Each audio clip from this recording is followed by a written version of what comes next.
Good morning. It's Friday the 18th of April, so another weekly update for you. I was away last Friday, so there was no update last week. What a couple of weeks we've had. Obviously we've hosted the Clutch Pro Tour event this week. A bit disappointing, they got called off on Wednesday due to wind. Well, called back in. They went out a couple of times to try and play, but players felt it was too windy, so they called them back in and did a playoff down 9, which was a good experience. It was great. I think it's a great experience for the club and to host it, and I think it shows a lot of where we've come in the last however many 4, 5, 6 years to get the golf course and club ready and recognisable to host such an event. So yeah, kudos to all the staff, all the committee, everyone that's been involved in everything over those years to get the club to where it is, to be able to host an event such as that. So I'll do a feature shortly next, just on all the prep that we did for that Clutch to get the course ready. Just some information for you. I think Ben sent some comms out. We're going to leave the Clutch Pro Tour course out for a couple of weeks. So for the remainder of this week, holes got changed on Wednesday for the second round. We're leaving those hole positions in until Sunday, and then on Monday when we change holes again, we're going to go back to the Clutch round 1 pins. So we will we'll put those back in. That's to give the golfers something back. We're going to continue cutting and rolling greens to keep the performance high on greens, to give back to the golf course really, and the members say thank you for giving up the golf course for a couple and a half days to host the event. And we're going to paint. Got the paint in the holes as well. So as I said, we'll leave the Clutch course out for a week and a half, for a week or so, and then we're also, as I said, we're keeping the performance up on greens to say thank you, as a thank you to members for giving the golf course up, and we are hosting the pro-am at the end of next week. So there's no point easing them off them, giving them a rest. We may as well keep them performing to a very high standard, ready for end of next week as well, which we're excited to host as well. The week before an event is what is known as Advance Week. So the week before is prep week, if you like, to start prepping get everything to come together with all the attention to detail jobs and working on the performance of the surfaces to make sure that everything's right and tuned in and primed, ready for the day or the couple of days of an event or a tournament. So Mark was very, very up against it. With my deputy, I was away on annual leave. I did say to the golf club that I had annual leave, a holiday pre-booked when the dates came out of when Clutch wanted to come to us. We sort of sat down and discussed it, and we decided we would go ahead, still go ahead with the event. So I left Mark with a list of jobs of what to start trying to achieve as we led into the event. My number one thing to Mark was to make sure the greens were healthy. Obviously, we've had a very, very, very dry 9 weeks, pretty much ever since we've done did those renos back in February. We had quite a lot of rain at the end of that week, and then pretty much nothing since then. So growth, recovery has been a challenge.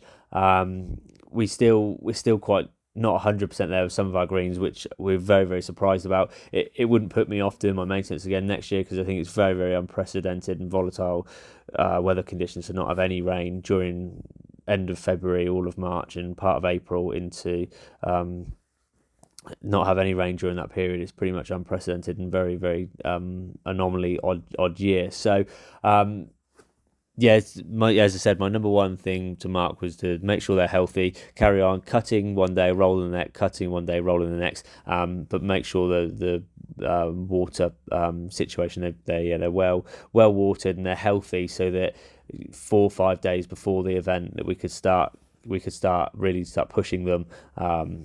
And that's what we did. So on the Saturday we came in and we dropped the height to our tournament height. So that was 3.5 mil. We put the brush on because as we were lowering the height. We wanted to get a good really stand the grass up. This time of year, it's a bit of a difficult time of year, particularly with the weather, where we're still getting some frost, some leaf frost at night, where the overnight temperatures are so low, but then we get some really nice temperatures during the day. I've talked a lot in the past about how we've got a multitude of species of grass on the greens, and the sort of thicker grass that you do see on them, the bent grass, that can get very, very leggy and long, and that seems to enjoy these conditions in the spring, where it with the nice temperatures during the day, it does grow, and it is growing more than the others. So we're getting quite sporadic growth on the greens. So it was important we put the brush on to try and stand that what we call the leggy bent grass up, and that would allow us to get a tighter quality of cut. So Saturday we brushed and cut and rolled in the morning, and then we brushed and cut in the evening and did a hand water as well, just to make sure that the moisture levels were right. We did the same on Sunday, so very much over the weekend it was to start getting the performance right for the greens. But on the Sunday we did take the brush off. So once you can, the brush, whilst it's great for standing the grass up and getting more of the leaf cut off, so you're getting a better quality of cut, a tighter quality of cut, it can, whether it stands all the other grasses up, you don't tend to get quite as much speed and performance out of the greens whilst you're doing it, if that makes sense. So for some reason, you just don't get quite as higher readings on the Stimpmeter. They don't quite roll out quite as well when you are brushing and cutting. So that's why it's quite early to get the brushing and the cutting in early, so that you're getting a good quality of cut early, and then thereafter you can start taking the brush off and just nipping down the days or half a day's growth. So as I said, we came in again Sunday morning was a cut and roll with no brush. Sunday afternoon was a cut and roll, no brush, and then into Monday we cut and rolled again, and then in the afternoon we decided just to roll on Monday afternoon. There was we didn't put the cut on, and just rolled, just to keep that smoothness in the greens up.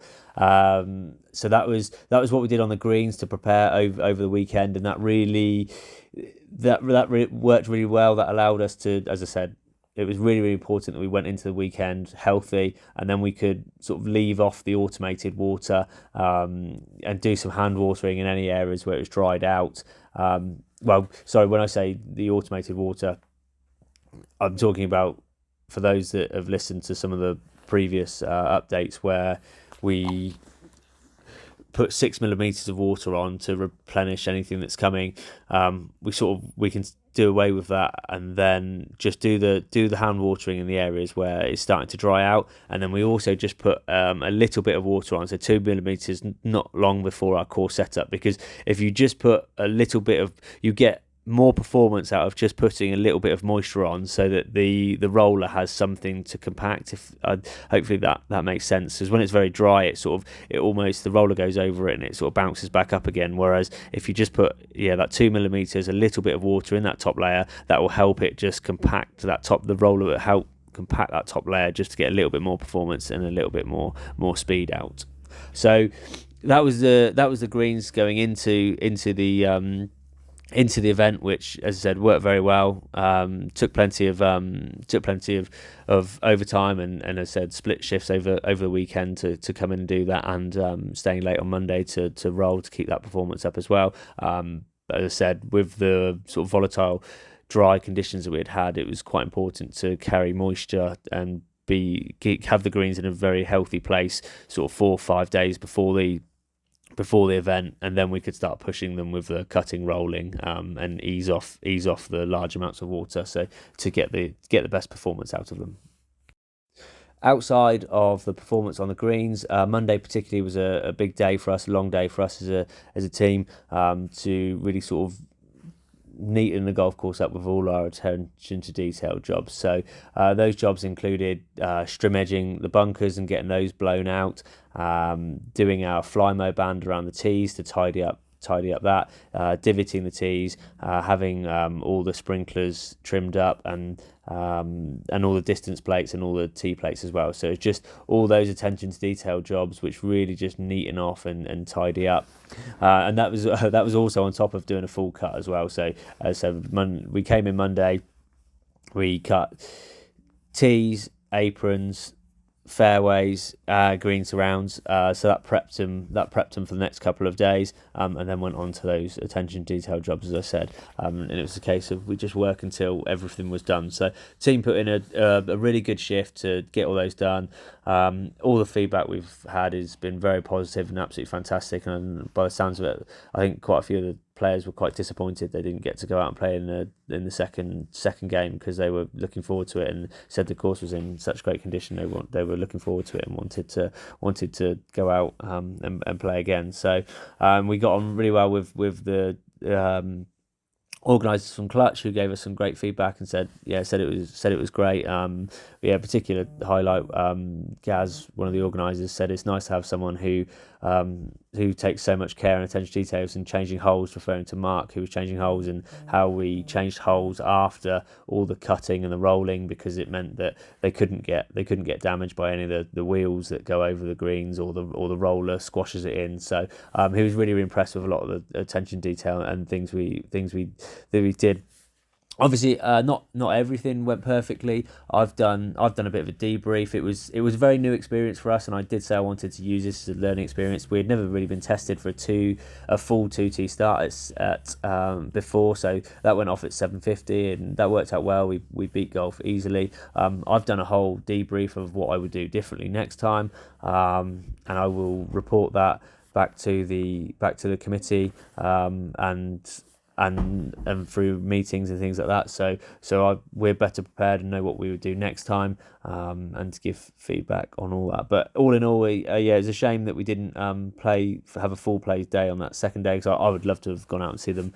The scores that were shot, and the difference between the 6 under that was shot on Tuesday and what scores would have been on the Wednesday. But that was a shame. But as a whole, I think it was a great success, and as I said earlier, I think it's great for the club to have it on their CV, and I think it's testament to where we've got to as a club. So I think we should all be very proud of it.